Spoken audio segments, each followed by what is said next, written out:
11টা নাগাদ বাজে গাইস। আমার তো একদম ঘুম পাচ্ছে। ভেবেছিলাম রাত্রের উপাস থাকতে পারবো না, তারপর কিন্তু এই সন্ধ্যাবেলা এসে পড়েছি আমাদের মন্দিরে জল ঢালতে। দেখতে পারছো এখানে কিন্তু আমাদের মন্দিরে কিন্তু পুজো হয়নি, এর জন্য কিন্তু আমি দিদি আর আমার দিদির বান্ধবী 3জন মিলেই কিন্তু এসেছি জল ঢালতে। আর এখানে এমনি সবাই দিনের বেলা জল ঢেলে গেছে, তো আমরা ভাবলাম তো যদি থাকবোই উপোস, তো তাহলে এখান থেকে জল ঢেলে তারপর কিন্তু আমরা যেখানে যাব সেখানে পুজো হচ্ছে সেখানে যাব, মানে প্রহরের পুজো যে হচ্ছে সেখানেই যাব। তো দেখো এখানে কিন্তু মন্দিরে আমি জল ঢেলে ঠাকুরকে একটু প্রণাম করে নিচ্ছে দিদিটা। তারপর কিন্তু আমিও বলছিলাম যে এত কিসের প্রণাম করছিস, দিবে দিবে বর দিবে, ভালো বর দেবে। তো এটা নিয়ে একটু হাসাহাসি করছিলাম। তারপর আমি ওকে বলছিলাম যে একটু ফোনটা ধর, আমি একটু প্রণাম করে নিই। তো যেহেতু আমি সবগুলো ভিডিও তোমাদের সাথে শেয়ার করছি, তো ভাবলাম যে প্রহরের জল ঢালবো সেটাও আমি শেয়ার করে দিই। তো দেখো এখানে কিন্তু অনেকেই লোক, তখন কিন্তু কারেন্ট চলে গিয়েছিল। তারপর যখন আমরা জল ঢাললাম তখন কিন্তু কারেন্ট চলে এসছে। এই তো আমি মহাদেবের কাছে প্রণাম করে নিলাম। তো চলো এখন যাব বাড়ি গিয়ে রেডি হবো তাড়াতাড়ি করে, তো তারপর ওইখানে মন্দিরে যাব। তারপর দেখো A few moments later. তারপর কিন্তু দেখো আমি মন্দিরে চলে এসেছি শাড়ি পরে, আর অনেকটা কষ্ট করে শাড়িটা পরেছিলাম যেহেতু আমি শাড়ি পরতে পারি না। আর ভীষণই লেট হয়ে গিয়েছিল, পুজো তো আরম্ভ হয়ে গিয়েছিল। এখানে আমরা দৌড়ে এসে প্রথম পরে জলটা ঢেলতে পেরেছি।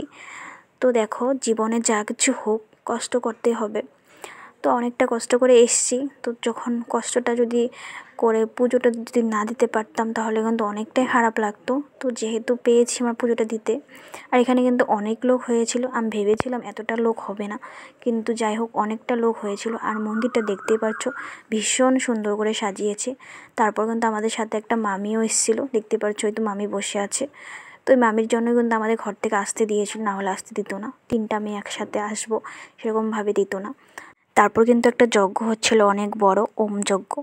তো যখন যজ্ঞ হচ্ছিল তখন কিন্তু 3টে বাজে, যখন 1 প্রহর 2 প্রহর 3 প্রহর চলে গিয়েছিল তখন কিন্তু এটা হচ্ছিল।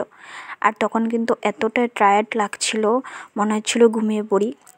তো অনেকটা কষ্ট করে জেগেছিলাম, যেহেতু আমি একটা ব্রত রেখেছি সেটা তো ভালো করে পালন করতেই হবে বলো। এতটা কষ্ট করে ঘর থেকে দৌড়ে এসেছি, তো মহাদেবের জন্য আজকের দিনটা একটু কষ্ট করি। তারপর দেখো আমার কিন্তু ভীষণই খারাপ লাগছিল। আর যেহেতু ফার্স্ট টাইম এবার উপোস রয়েছি, সারা রাত কোনো বাড়ি থাকা হয় না, তো এর জন্য কিন্তু ভীষণই খারাপ লাগছিল। তো তার জন্য কিন্তু আমি একটু ক্যামেরাটা অন করে একটু নিজেকে একটু ভিডিও করছিলাম, হয়তো ঘুমটা কাটানোর জন্য। কিন্তু তাও জানি না এতটা ঘুম পাচ্ছিল, চোখ খুলে থাকতে পারছিলাম না। তো তাও আমি অনেকটা কষ্ট করে রয়েছিলাম, জানি না কিভাবে রয়েছি। তো এর জন্য দেখো এখানে কিন্তু একটু বকবক করছিলাম যে কটা বাজে, তো দিদিকে বলছিলাম দেখতো কয়টা বাজে, তো কিন্তু বলেছিল 3টে বাজে। আমার তো একদম ঘুম পাচ্ছে, জানি না কি হবে। এখন পর্যন্ত আমরা উপোস, তখন আমাদের পুজো শেষ হয়ে যায়নি। বন্ধুরা সবাই বসে আছে, আমারও এখানে কিন্তু এখনো যজ্ঞ হচ্ছে। দেখো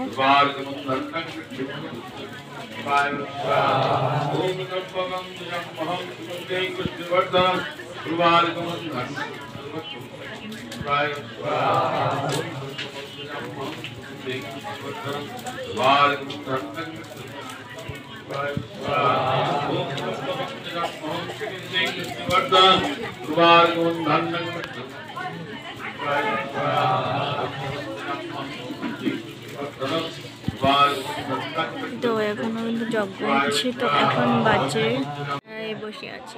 অধিক পরিশ্রমে ক্লান্ত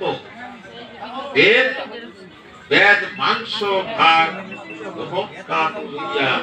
বিশ্রামের জন্য একটি বৃক্ষ তলে। তারপর কিন্তু এখানে আমরা বসেছিলাম। তারপর কিন্তু আরেকটা প্রহরের পুজো শুরু করে দিয়েছে ব্রাহ্মণ, তো তোমরা শুনতেই পারছো সেখানে কিন্তু একটু কি পাঠ করছে। আর এখানে আমরা বসে আছি, আবার জল ঢালতে হবে। কিছু চাইনি, তো দেখো আজকে কিন্তু আমি কটা বাজে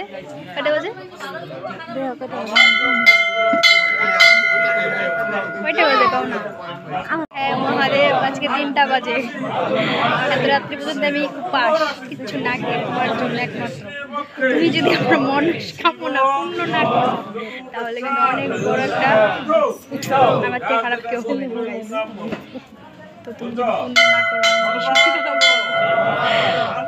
তো এই দেখো, এটাকে থাকি সবাই উপোস হয়েছে। আর দেখো শাড়ি পরেছি তোমার জন্য, যা চেয়েছি না পাই এটার বিচার কিন্তু।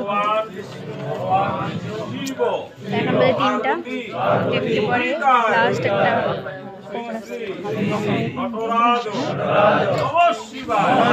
তারপর দেখো সবাই কিন্তু এক এক করে জল ঢালছিল। আর আমি যখন জল ঢেলেছিলাম তখন কিন্তু অনেকটা ভিড় লেগেছিল, কারণ ছেলে মেয়ে আলাদা আলাদা করে জল ঢালাতে দিয়েছিল, কারণ অনেকটা ভিড় লেগে যায়। আর মন্দিরটা কিন্তু সেরকম বড় না, একটু ছোট, এর জন্য কিন্তু এতটা মানুষের জায়গা হয় না। তার জন্য দেখো সবাই একজন দুজন করে জল ঢালছে। আর এই ঠাকুরটার নাম হচ্ছে নটরাজ ঠাকুর। তো দেখো ঠাকুরটা কিন্তু অল্প রাগী রাগী টাইপ, তো আমার তো দেখে এরকমই মনে হচ্ছে। তো তোমরা সবাই চিনো কি না প্লিজ কমেন্ট করে জানিও। তো চলো, আবার এখানে কিন্তু যজ্ঞ হচ্ছে, দেখো এটা শেষ যজ্ঞ। তো এখানে কিন্তু ছেলেরা করছে। এই তো পুজো শেষের দিকে প্রায়, দেখতেই পারছো এটা লাস্ট যজ্ঞ হচ্ছে, তারপর কিন্তু পুজো সমাপ্ত। লাস্ট একবার আমরা জল ঢালবো সবাই, তারপর কিন্তু পুজো শেষ। তো অনেকটাই খুশি লাগলো আজকের দিনটা, ফার্স্ট টাইম। 2 বাজে, তুমি তো একদমই শেষ, এখনো পুজো হচ্ছে। ও মা, এখনো পুজো হচ্ছে।